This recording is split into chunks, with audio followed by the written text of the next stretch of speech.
What up, boys? It's Gaz, and welcome to Warframe video. We have yet another infested weapon today, and this one it actually has a really nice perk to it. You know why? Because you don't have to touch those buggy infested bounties once to get this thing. There's going to be no juggernaut standing still and doing nothing, ruining your day when you're about to get this weapon. And I'm not projecting any frustration at all right now. Alright, we're going over the Proboscis Cernos, and yeah, it's the 5th Cernos we got in the game. I'm still waiting on a sentient Cernos, so we'll see what ends up happening. So I'm going to go ahead and call this an infested lens. Not a Brahma, because it has delayed explosions, just like the lens. And unlike the Brahma, unlike the Brahma and the lens, this thing has terrible crit chance. And not a very good crit multiplier either. But at least we've got 43% status chance. So the way this thing works is it is a bow that has some impact damage right here of 279, and it has a delayed explosion damage right here, which will cause viral in the area. And it's also got some tentacles that will drag enemies into the middle. So we fired it right there. That will create tentacles on the point of impact and then explode after a few moments. So let's just quickly show that here. Keep in mind these enemies are paused. We'll show it in an actual mission as well. So with the right build, you can actually mod for viral, corrosive, and heat. And as you can see, they actually take multiple ticks of damage from the tentacles and even the explosion as well. So there's quite a few things going on with this. And as you also can notice, this thing has 9 ammo total. So you can definitely increase the amount of ammo you get from it. But yeah, it is just like the Brahma, where it has limited ammo reserves. As you see, we just pick up some ammo and we're back to full. We can keep firing this thing. Let's get a direct hit right there. And this is, so like I said, this has bad crit chance, so this is with no crit mods on here. So you can just go for a full status chance multi-shot build. You can run heavy caliber if you want to. Heavy caliber doesn't affect this thing too much. And like I said, the explosion has viral damage. So with our current build, we have viral, corrosive, and heat, which are 3 elemental types very good for debuffing enemies. And the impact of this thing actually has pretty good slash as well, so it has some things going for it, for sure. Some things to keep in mind when you are trying to build this thing. It is going to require Mastery Rank 15. So that is pretty high Mastery Rank for a lot of people that play the game. So Mastery Rank 15 required.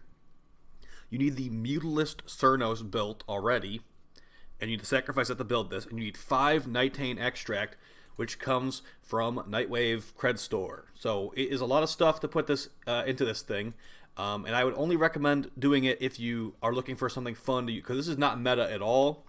This is not going to be clearing the entire mission instantly. Like, it's not. It's a fun weapon with some interesting utility. And as I said, we have a utility build right here. And that's going to be basically for things where grouping up enemies is beneficial. So, for example, a lot of people like to put larva on Protea because it groups enemies up, and her heat turret, the blaze artillery, is actually really nice for grouped up enemies because it will build the stack multiplier really quickly. Well, if you want to put roar on Protea, like me, instead of putting larva there, this will help drag the enemies together. So let's just quickly simulate that here. We'll do that in the mission as well because it's actually pretty good. Alright, so we fire this, enemies get pulled together, and now it stacks up our heat turret really fast. And they're getting stunned by the tentacles and the heat procs, so pretty nice stuff there.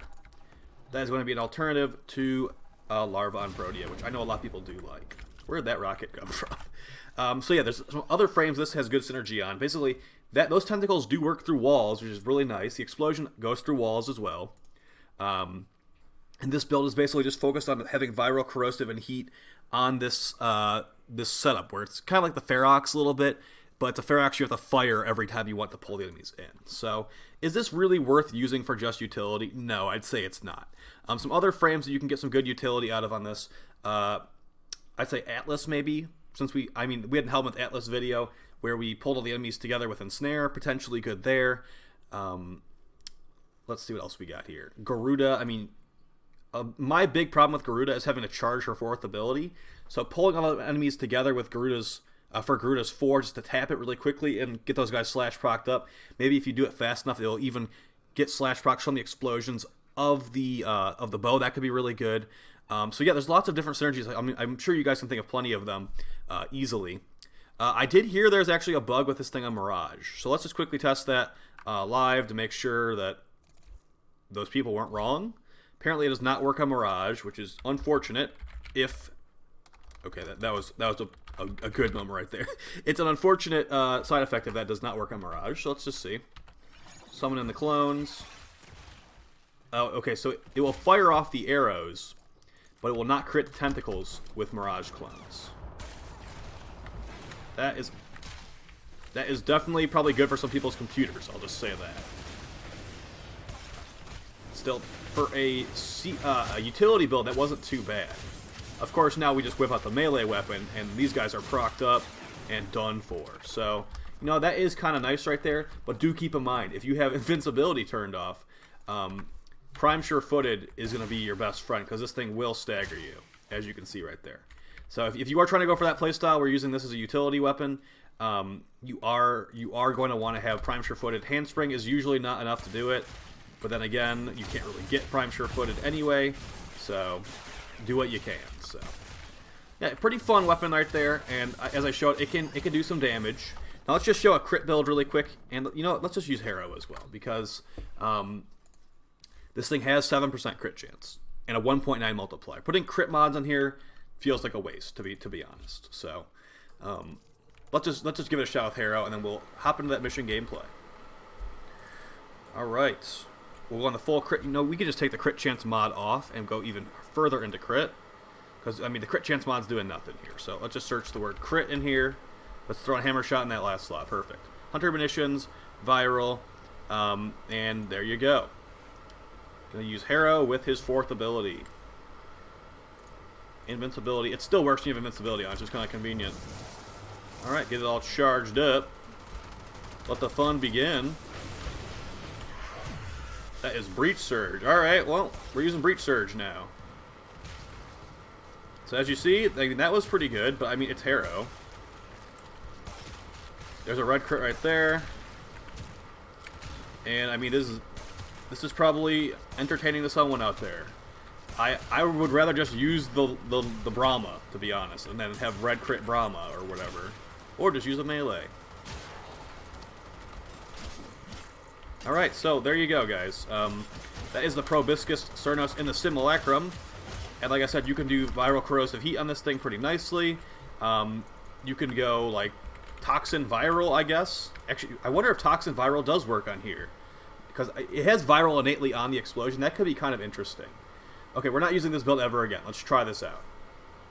You could do toxin viral. That's pretty cool.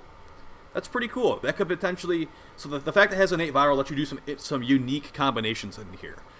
So keep that in mind. That is interesting for sure. I didn't notice that until just now. So, all right, let's get into that gameplay, which I'm sure you're clamoring for. It's with Protea on the Steel Path, and we're camping in a hallway. So yeah, what we do here is we basically... This was not the full utility build, to be fair. You can actually group the enemies up with the Larva Bow, the Proboscis Cernos, as they call it, and that makes the heat turrets annihilate. And we have Roar going for additional ability damage. A lot of people don't realize this. Roar works on abilities. It does not give you additional power strength, but it does work on abilities. It gives you more damage for your abilities.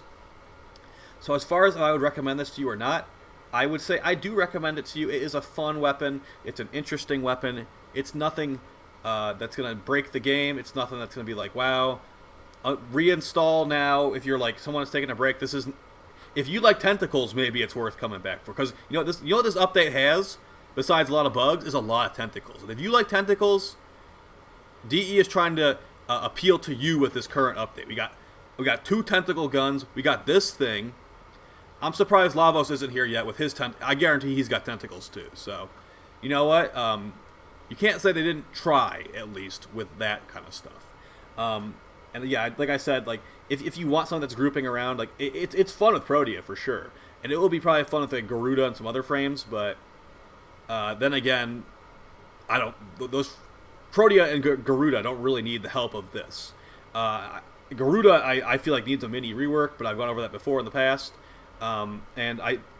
Because like when they eventually do nerf shield gating and stuff, a lot of these frames are going to come. It's going to come to light how crutching on shield gating is really not making the frame actually good. It's just It's not. And I do think they will touch up shield getting, because you think about it, they haven't touched shield getting in quite a long time. They haven't changed shield getting since they introduced it. So it is definitely overtuned right now.